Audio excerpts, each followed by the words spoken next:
Give Adam and Mike a couple minutes still.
I'm going to buzz Adam.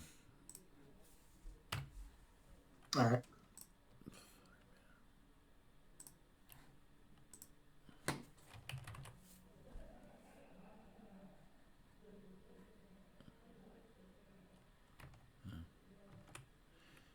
He's on the phone right now. But it's not on this call. There's Mike.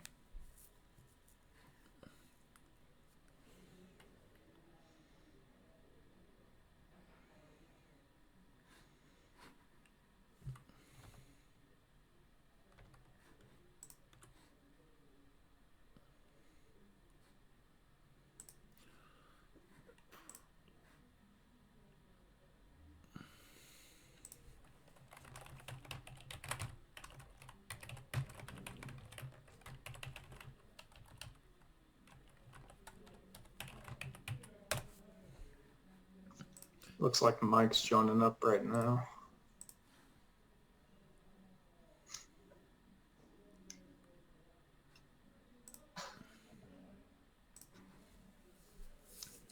There we go. Yeah, that's where I need to be.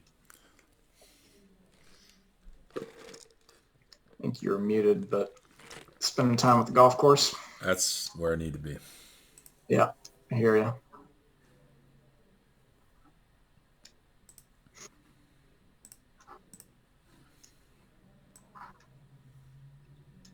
All right, Mike joined the audio. We're about 5 after. I'll go ahead and get started. Adam can join up if he plans on it. If not, I will kick off the recording, and he can just watch that.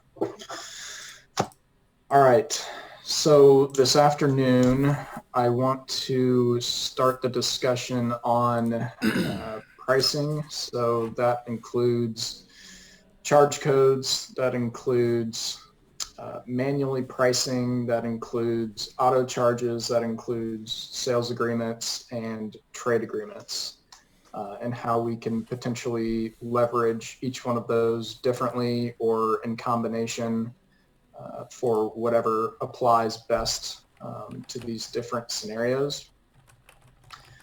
So Justin, I'm hoping we can leverage maybe what D365 calls a sales agreement for some of the contracts that you described earlier. We'll get into that.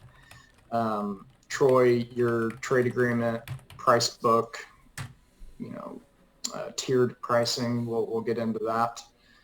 Auto charges, I think we've only kind of discussed that. We haven't really seen in the system what we can key off of in order to automatically apply a charge to an order based on various order characteristics or customer or mode of delivery. These are all different options that we can key off of to apply a charge if we want to. So I guess initially I'll just start from the charge codes themselves, how we can create them, the different aspects of them. We looked at it briefly from procurement. We'll look at it from accounts receivable and sales, and we'll just create a few, test charges, one for freight, maybe one for processing, and maybe a third, just so we've got a couple to play around with. So I'll go ahead and share my screen here.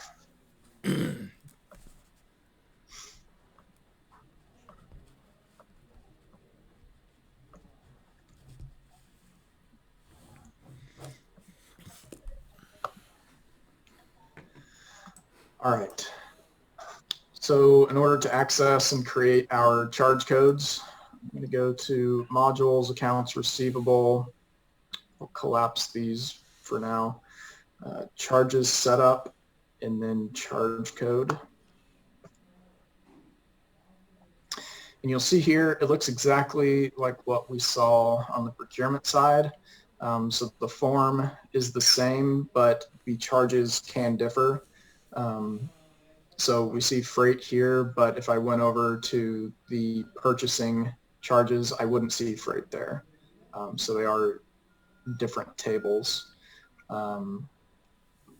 So I'll just create a new one here, just a generic processing maybe. We can get maybe more specific than that. Saw cut maybe. Mm-hmm.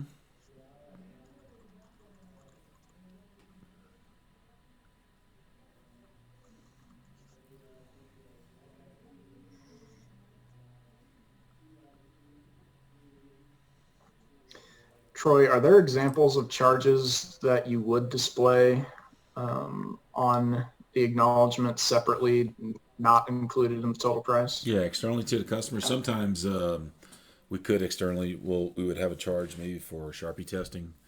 Externally, you could have a charge also for. You may want to externally charge them for saw cutting.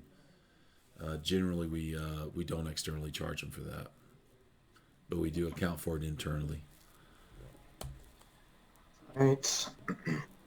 I will say generally this information I'm filling out here is filled out by credit just to ensure that we're debiting and crediting the correct accounts. Mm-hmm. There's a little bit of communication that likely takes place there in terms of what charges we want configured.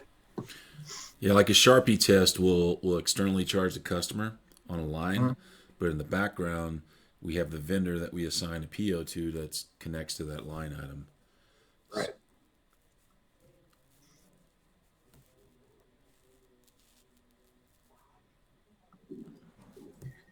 In these, fixing the charges, can this also be done at the local level? I mean, we're talking about working with credit. Can it be done branch by branch for different equipment and those kind of things? You talking about assigning cost to work centers? Yeah. Yeah. We'd be working with. I assumed yes, but I'm making sure early rather than late. Yeah. So yeah, if you're talking about work center specific cost and tracking that, I want to make sure we're not talking about having specific charges for specific sites. It will be entity specific, but within SSS we'll have, Houston, Salt Lake, Fort Worth. They would all share this list of charges. Is that what we're referring to, or are we referring to something different? What I'm referring to is us calculating like what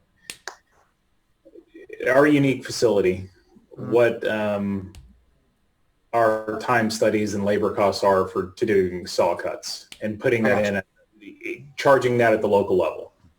Yes, absolutely. So yeah, you'll have work centers that are unique to each facility, each site, where all of that is tracked. So yeah, there would not be overlap in that regard. So you could do saw cut, but you're utilizing TXN or saw one at TXN. Yeah, this right here, this charge that I'm creating is not at all linked to the operation or the actual saw work center itself. So right now it's decoupled. We can and we are tracking labor and setup time and processing time that we can configure in accrue cost based off of.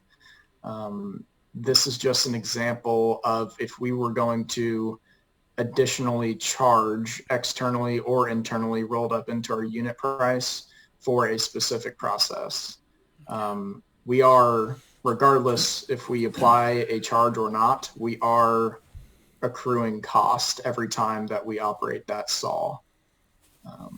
So they are separate at this point. And you also said this you think is most likely something that's going to be set up or altered by credit?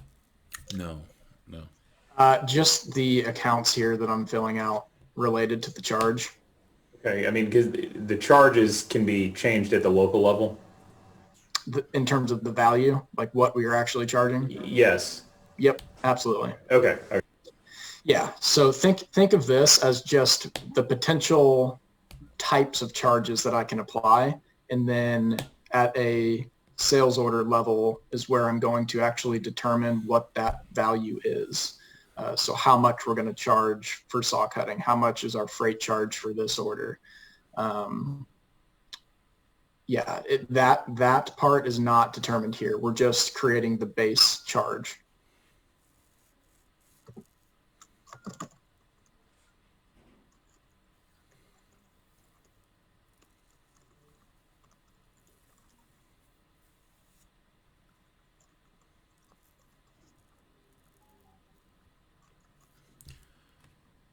Set Sharpie testing up as each.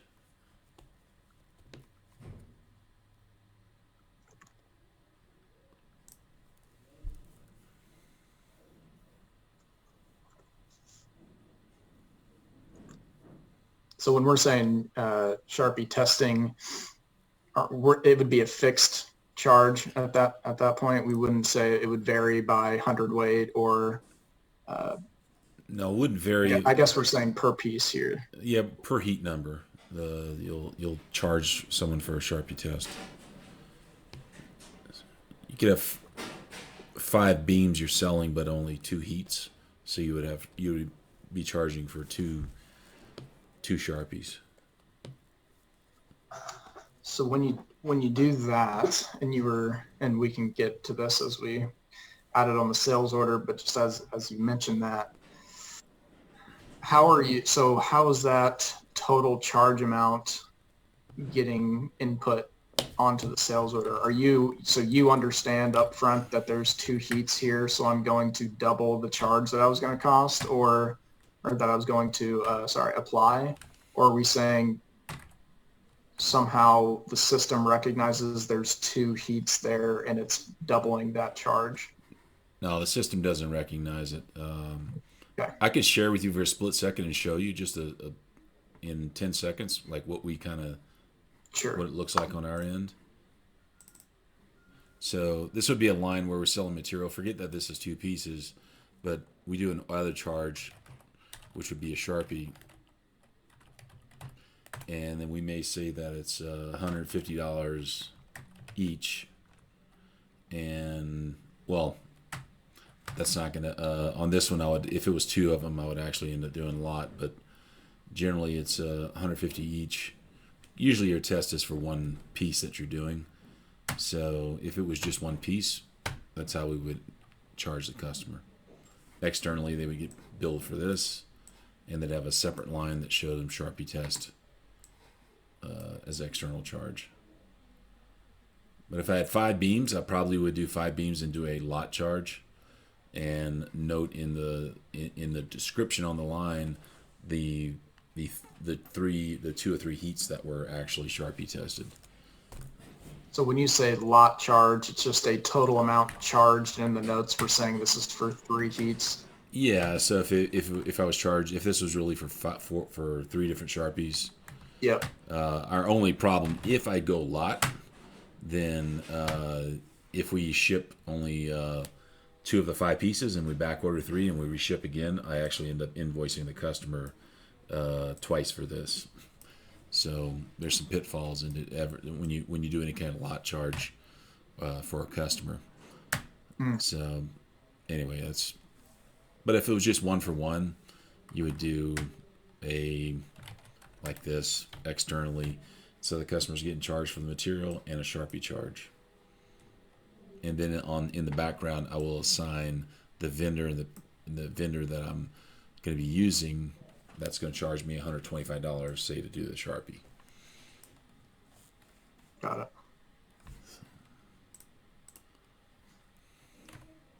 All right.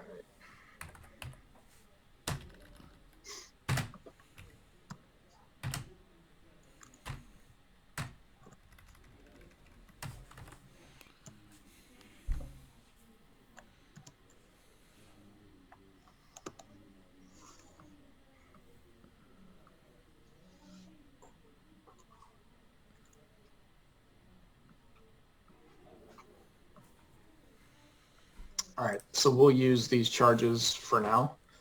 And we can continue to build these out kind of as prototyping goes on and we come across more charges that we want to track.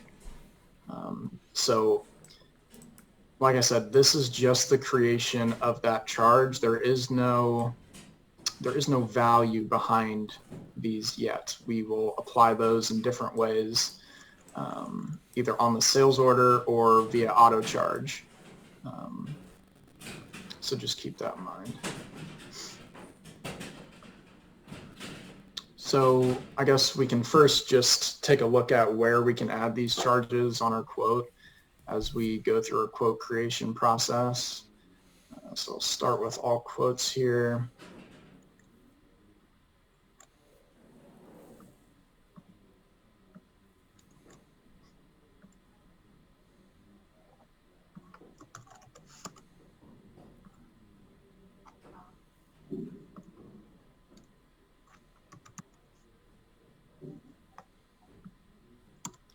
So 5 pieces.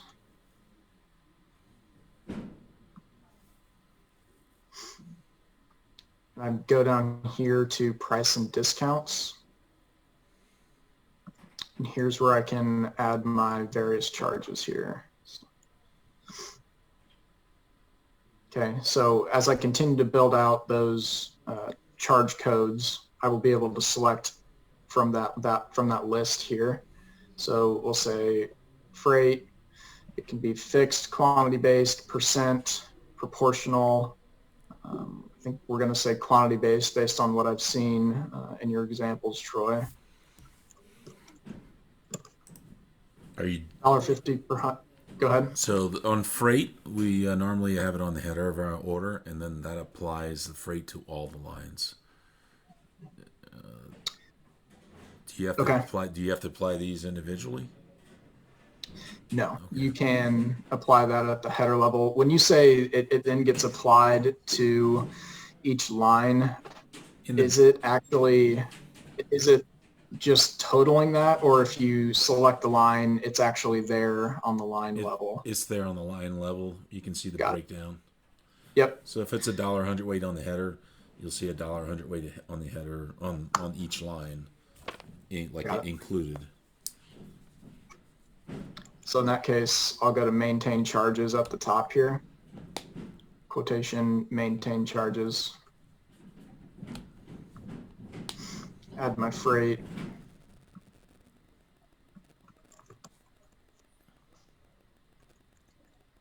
Included in total price.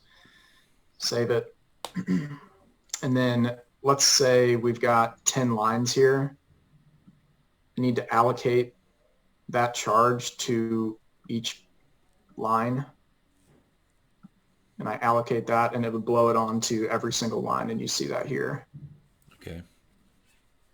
I'll go back to allocate. You can allocate differently. I don't know if you guys do that at all in today's world. Maybe it is just per line for now, but it does have the ability to allocate based on net amount, quantity, weight. You can check this checkbox here, and if we had 10 lines and we only wanted to apply certain charges to 3 of the 10 lines, you can select those here. So just a different level of flexibility there. Yeah, in the past, when we do transfers from branch to branch, we've manipulated how much freight gets associated to each line. Mm-hmm.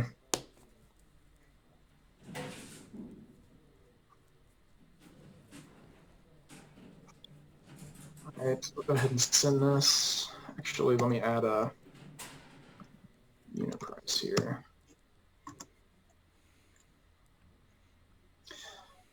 So we'll take a look at this as well, Troy, when we get into the trade agreement. We've got some different fields here that mean different things in terms of what our material price is versus the total amount of our order, and where those values are actually coming from. So right now you'll see our unit price here is 35, but we've got this charge. It's included in total price. So we're going to see $36.50 rather than $35. So this 35 here, I think, is what you're referring to as FOB warehouse, is just the material price external of any additional charges, whether that's freight or processing or anything. Right. Okay. So we'll take another look at that as we see the price book price blown onto the order when we configure that.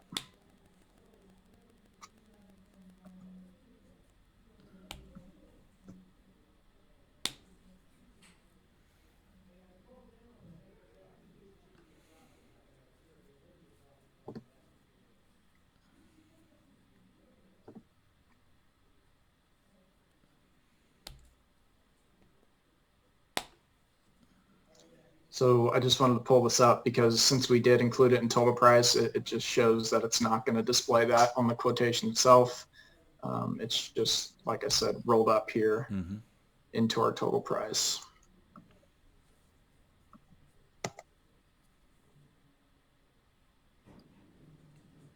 All right, so that same process can be used for any charge that we create, right? You can always manually apply either at a line level or header level, any charge that you create in that charge codes form.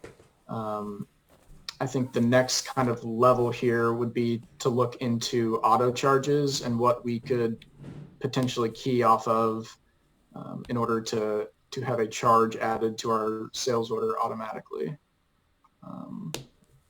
So to do that, go to accounts receivable, charges set up, and auto charges. I'm going to click new to create an auto charge here.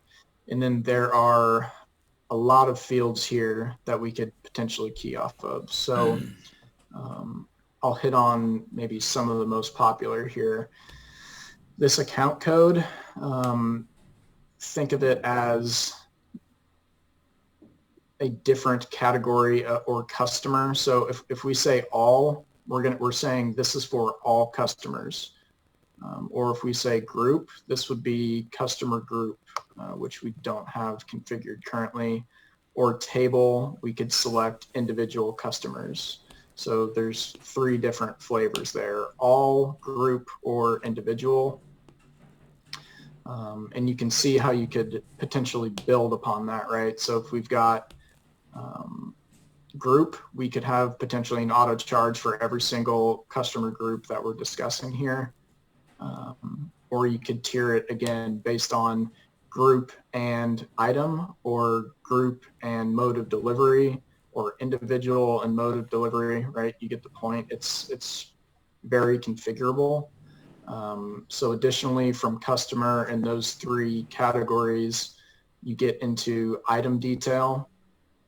So again, same deal, group, table, or all. Mode of delivery, same thing, group, table, or all.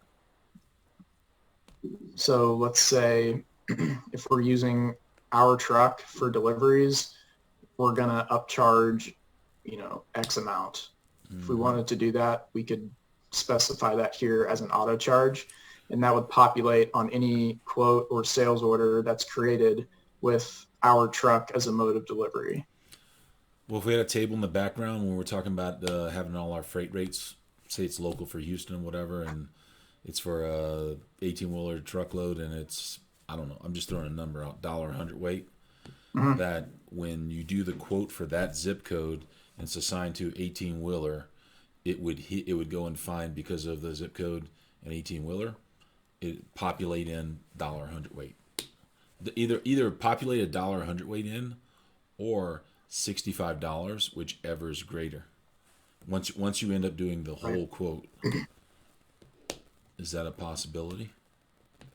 So what you're talking about, and we've discussed that a Yeah. bit, Troy, it would be probably extending some of the functionality that exists here as an auto charge, Mm-hmm. right? I mean, you could probably envision pretty easily having a field here for zip code and mode of delivery, and exactly what you said. If we've got X zip code with 18-wheeler mode of delivery, we're blowing in a freight charge that is quantity based, $1.50 per hundredweight. If it's an 18-wheeler, but this zip code, it's $2 a hundredweight, Mm-hmm. right? So it would be, I think the foundation is here for some of that stuff.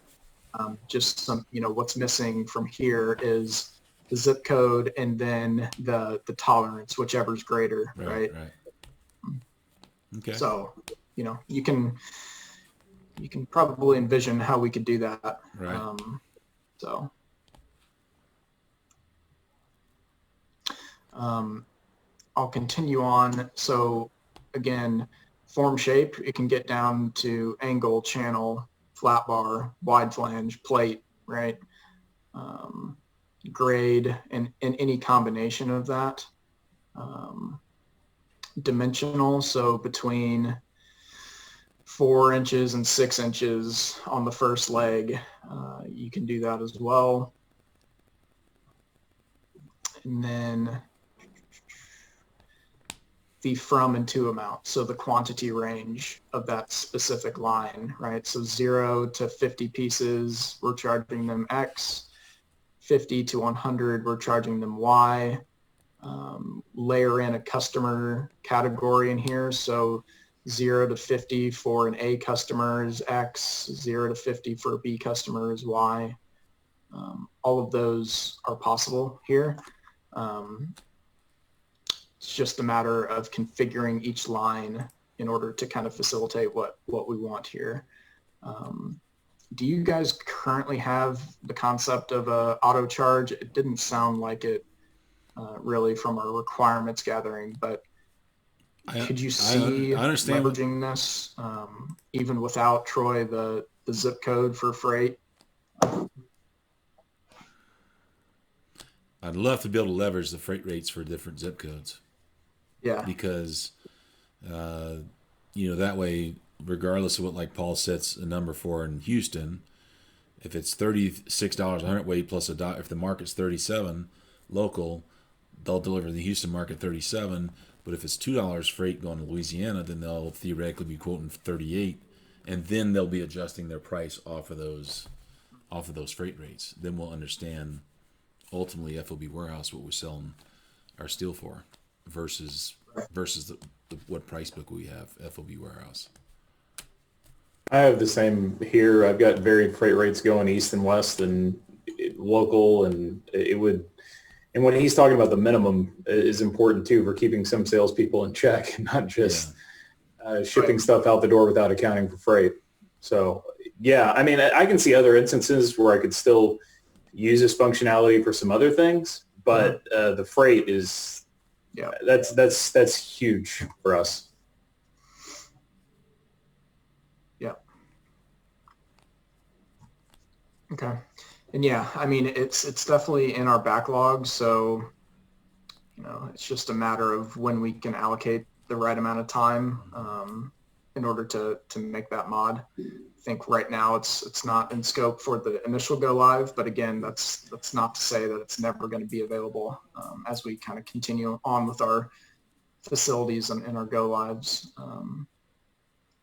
But again, I think it's good to identify these things now and then be able to kind of envision how that could potentially be built going forward. And this auto charge could be like for the saw cutting is what you're saying too, right? It would just automatically, theoretically, hey, this is what our cost is.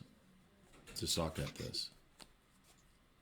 Yeah, so if we get into specific processing, that's when we're going to have to figure out how we're going to identify that that product was actually saw cut.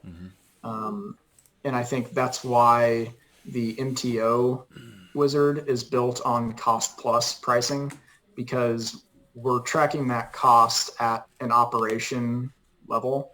So that particular saw is accruing cost, and we're saying we want to cover that cost plus 15% or plus 20%, right? So we ensure that we're always that level above the cost for saw cutting.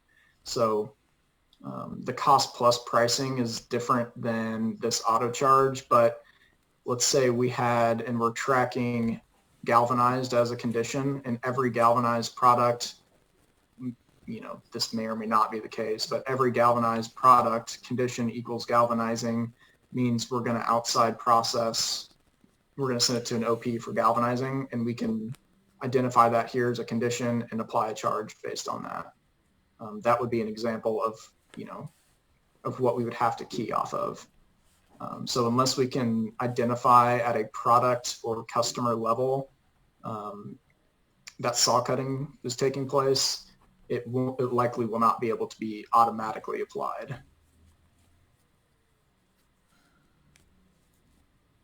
But it can be manually added on the order.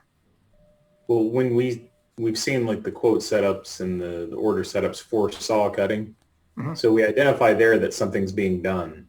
Right. And so from there, if somebody's trying to enter a quote or something like that, what I think about is like, for example, our studies, if it's a beam and it weighs X amount, it's typically going to take this long to go, you know, for the saw to cut through it. And that's part of the time studies. Should be able to trigger an auto charge, I would think. Yeah. So we will look at that. I know exactly what you're talking about, and we do have different rules based on the material thickness, right? It's obviously going to take longer to saw cut thicker material. So we do account for that. It's not necessarily a charge, but it's built in, and it calculates that cost differently because we have to allocate more time to that. So it is a factor when they do calculate that cost. And then when we talk about cost plus, that means at a bare minimum, we're covering our cost plus whatever percentage on top that we specify. So again, we will get deeper into that. Just did not want to get bogged down in sprint one on that. But I hear what you're saying.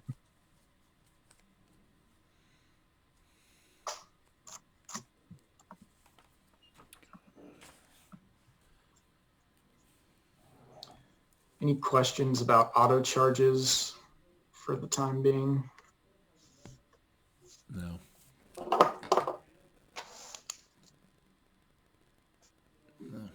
Okay.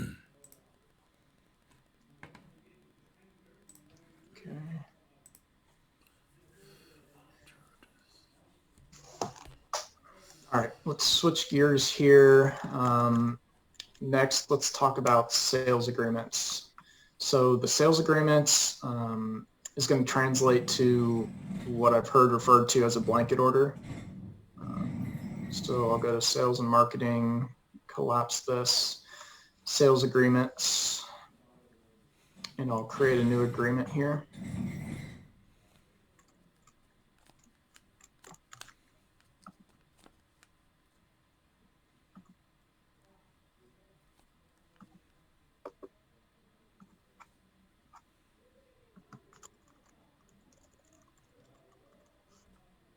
So I'm just creating a test sales agreement classification here. This is, again, just a way to kind of categorize sales agreements if we need to. If we've got different classifications based on customer, could be customer group A sales agreement, customer group B sales agreement.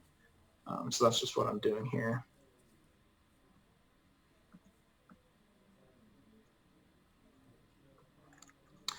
So if I wanted to assign date effectivity, I can assign that as well. So if If we want to make it quarterly, monthly, yearly, whatever our agreed upon time frame is, we can specify that.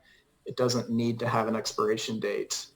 So it can stay effective, and we can manually put that on hold as things progress or change. So you'll notice here that the layout is similar to what a sales order would be, or a quote. So we've got the header, the lines, and the line detail view.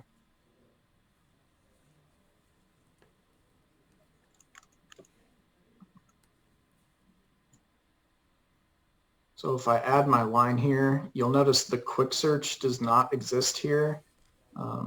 So we'll need to keep that in mind. But there are other ways that we can search for our products here. Troy, we looked at this a bit yesterday, so I'm still investigating why not all of our products are displaying just in this dropdown. So stay tuned on that. We're working through it. But just for the purposes of these demos, I'll use what I've been using.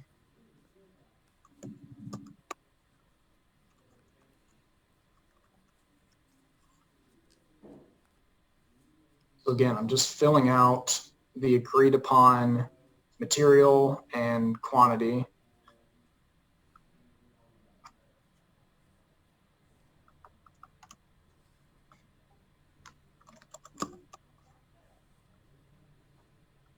We're going to say 500 pieces for a month.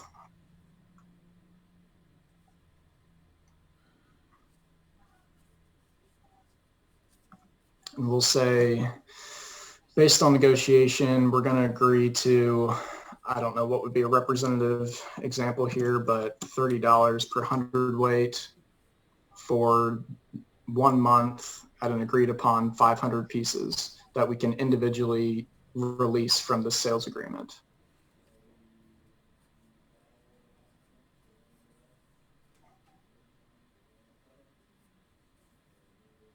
Any questions up to this point? You're not assigning this to a specific PO though, just to a time frame. Right. Time frame. I think I did see a field though, if we want to capture, let me see here.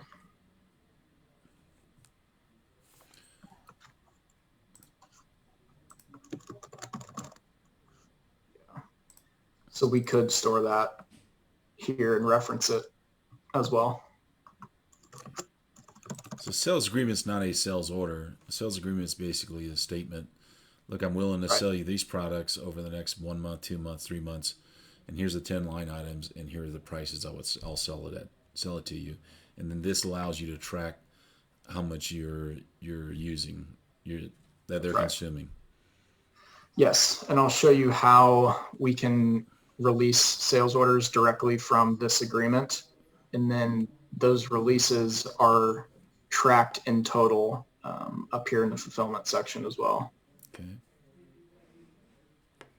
Brandon, how much do those 500 pieces weigh? Let's see what we've got here. So I can't see the secondary unit of measure. Let me see if I can personalize that in. We do have a unit conversion between piece and weight for this specific length. Let me see if I can add it here though.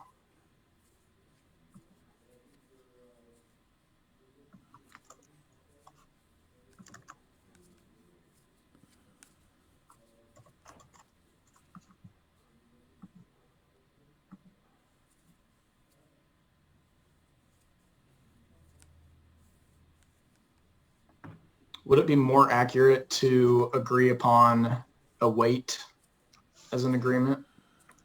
Or you would just want to see what these pieces equate to? Weight is important in every aspect of our business. Yeah. Whether it's procurement, sales, a contract. One of the way we measure our business day by day, weight is a criteria. And I've sat through several of these things, and I don't see weight anywhere. It should be automatic. Yep, I hear what you're saying. The reason it's not is because we've got it set up to be able to default sell and purchase in pieces with pounds as a secondary unit. So yeah, I've definitely heard the feedback that pounds is also critical as we go through some of these orders. He's going to ask me, did you sell 500 pieces? He's going to ask me how much weight, what's it weigh? In this case, it's 70 tons.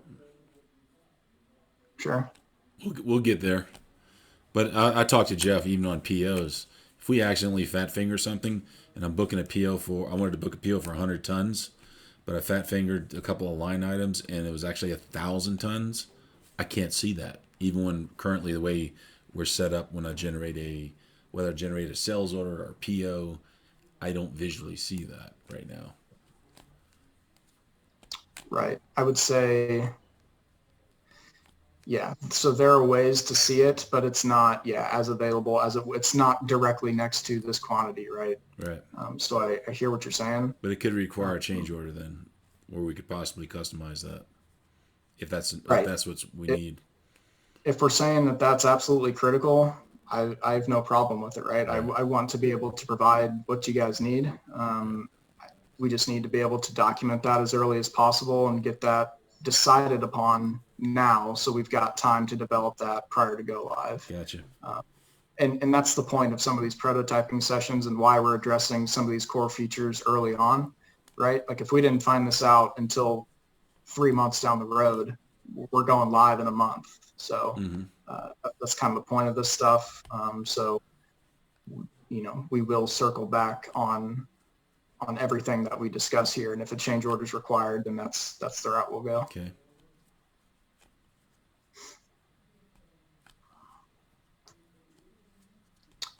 All right. So if we needed to add a charge here as well, we can do so. For now, I'm going to generate the confirmation of this agreement.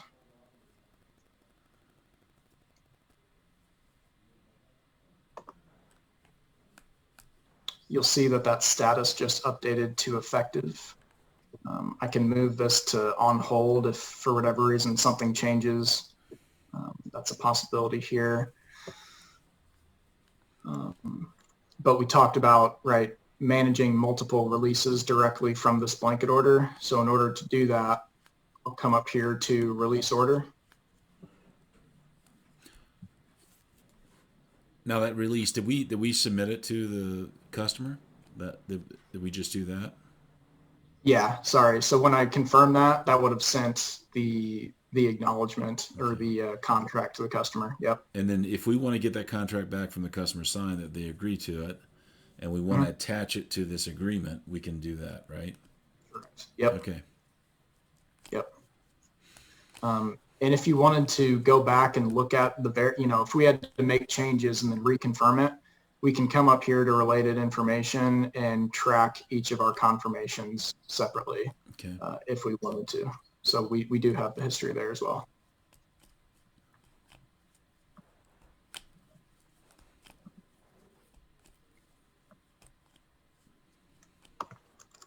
Go to my release.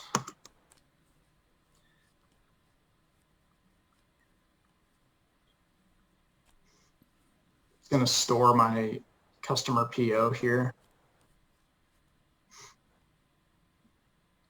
It's got my mode of delivery that I've got on my agreement, customer from my agreement, and here I'm just specifying the release quantity that I'm going to sell.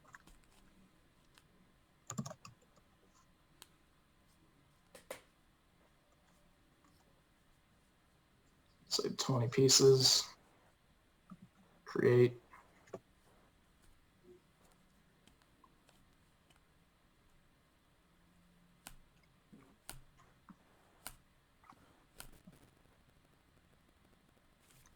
Look at fulfillment.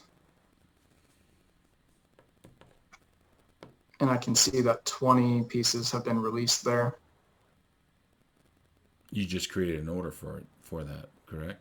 That's right. So is a sales agreement, in other words, a blanket sales order?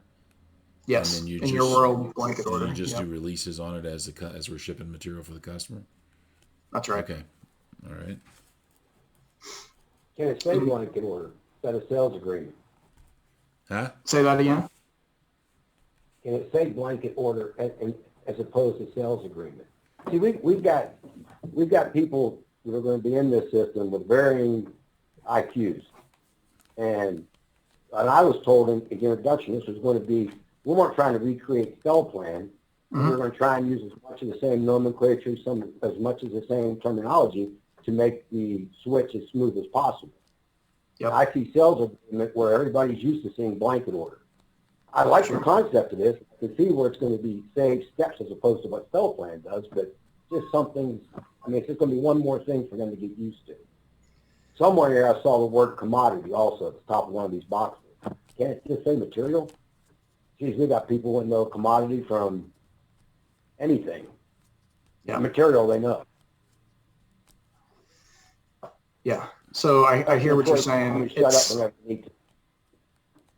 We can certainly make an effort to, anytime we refer to a sales agreement, we'll just refer to it as blanket order if that's the way that we want to continue and go forward and train our end users on. That's no problem.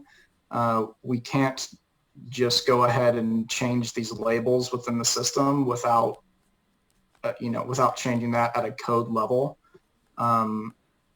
So, we can let them know that a sales agreement is a blanket order and we will refer to them as blanket orders.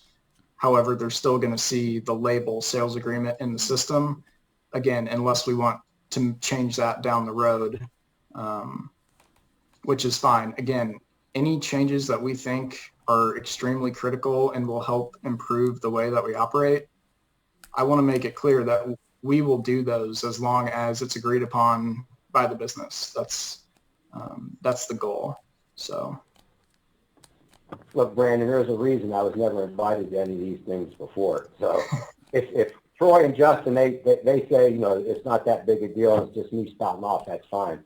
I know we'll all agree on the weight part, but just some of the other things, just throwing it out there.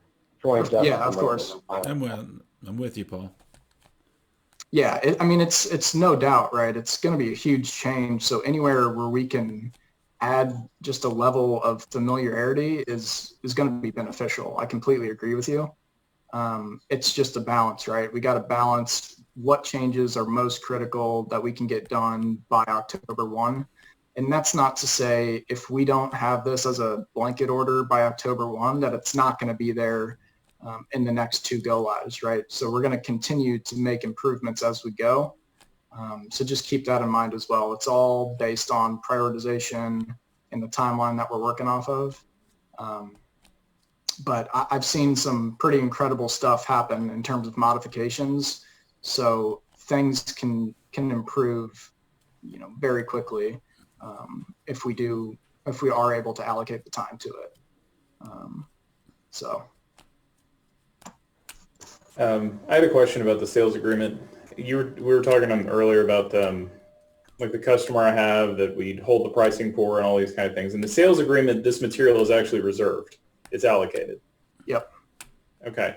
And you can change the price down the road. If you released 50% of it, you can change the price for the remaining 50% of it. Yes. And then you can just go off these releases. That's right. Okay.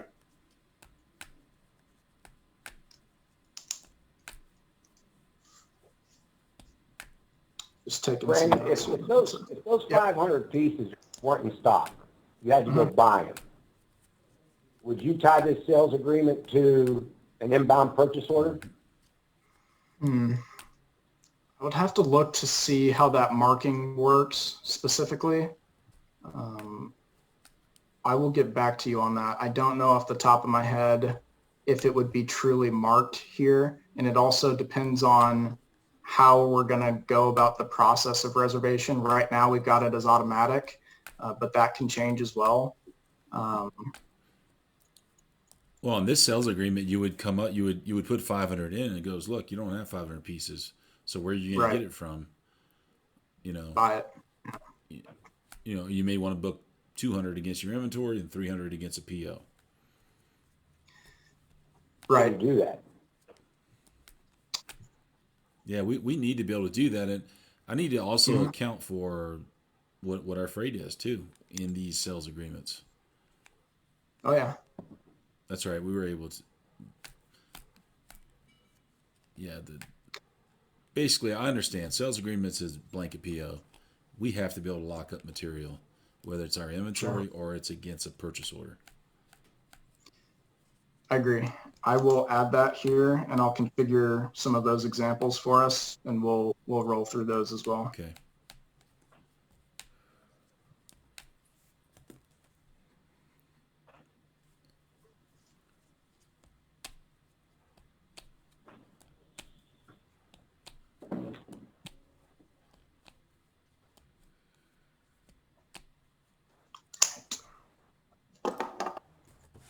So in terms of blanket order in today's world, how similar, how different is what we're looking at here from what you do today?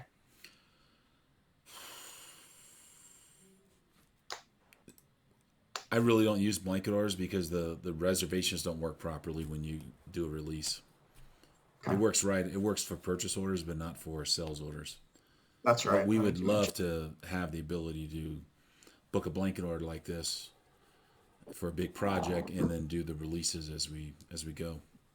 Mm-hmm. To me, it goes back to, again, I would say the same thing. I don't really use blankets, the tool, for sales orders because of what we're talking about, separating inventory and holding the cost fixed. Right. Okay.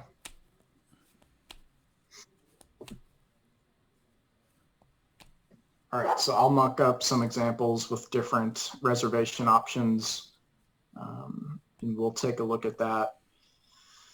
We'll say in Sprint 2, which is next week anyway, so got that noted. All right, next on my list, trade agreements. So Troy, this is going to be your price book. Mm-hmm. So again, if I go to sales and marketing, price and discounts, trade agreement journals. Maybe I'll take a look at some of them that we had created for ITC 0. You'll notice there are different journal types here, so purchasing and sales. So any purchase trade agreements will display here as well. Just a note for if you're wondering why you see purchase versus sales. You can also toggle between what has been created but not posted, meaning it's not active, and what has been posted. Brandon, so yes. If you go back to where you just were, for example, if we have people that have, from a security standpoint, if we have salespeople that we only want to see sales information, they're going to go to that and see purchasing stuff also? If we don't restrict security, they would, yep.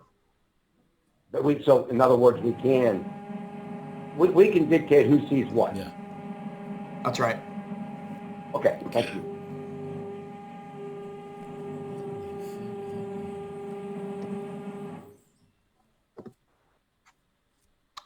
All right, let me just take a look. We'll see what exists on this one for now. Okay, so this might be a decent one. And Troy, we talked about this as well, just briefly during requirements gathering. You know, is it worth having a journal for each kind of product type? That way, if things change in the world of beams, we can just open up that beam trade agreement, export it to Excel, blow in our change prices, and then import it. Yes, I have multiple Excel spreadsheets for different product range groups. Okay. So it sounds like that's gonna be the same then. I'll assume we're gonna operate the same way.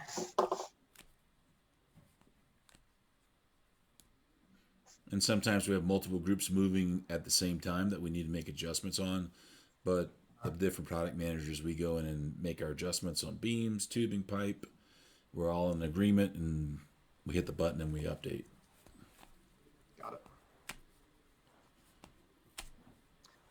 All right, so if we look at this trade agreement here, this is how I've configured it. Troy, based on kind of our discussions prior. So we're saying in order to account for our different customer classifications, so A, B, C, D, E, however granular we want to get, we can do that. So this is where we're saying for all of our A customers for angle, for this specific grade, between these dimensions, if we wanted to layer in quantity, here's where we do that.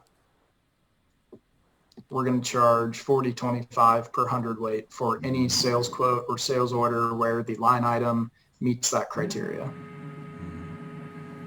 Yeah, the price book's got to be based on product master grade and dimension specific or dimension range. You may want to go from whatever 20 to 30. You may want to have a specific price or so on and so forth. Yeah, and let me know if what you see here you think is not going to meet that level of configuration. But I think based on my understanding, if we were to, accommodate for those ranges, which we don't here, it's really just, this is not a range, but this was just for the examples that we had configured. I think what we've got here would be able to translate directly into what your spreadsheet may look like. I can make my spreadsheet join with whatever we get here, but we need to have a price book based on the product master grade and dimension, or a dimension range. So Y flange beams, I don't know how many different sizes there are. Could be 120 different beam sizes. I could be wrong. It's 100, 120, but we have over 2,500 price books for different lengths. Sure. Different ranges. Do you mind, Troy, pulling up your spreadsheet just so I can take another look at it? It's been a while since I've seen it. I just want to. Which one are you talking about? The one I used that I up. Well, you haven't seen the one I use, I guess, in to upload in price books. Give me a second. Okay. Whatever you think is most representative is fine with me.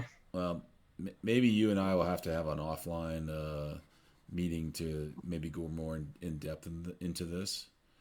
Uh-huh. I know Justin understands it, but it may take a little while. So we may have to do something on the side so that we can see, so I can give you at least a small sample of what I would need. And I could do it like for one size of beam, one of the size beams you have. I could show you the range of what I'm looking for. Okay. Man, they're drilling something right here. You got some construction over there. I don't know what's going on. Okay. I mean, yeah, if maybe, do you want me to show you what we've got in D365 in terms of the products and you give me an example of that? I mean, I'm fine with that. I'd like to use this time to just try to, get something going so we can build upon it. I think I'm not concerned, but it's something that's in the back of my head that we've got a lot of lines in these price books.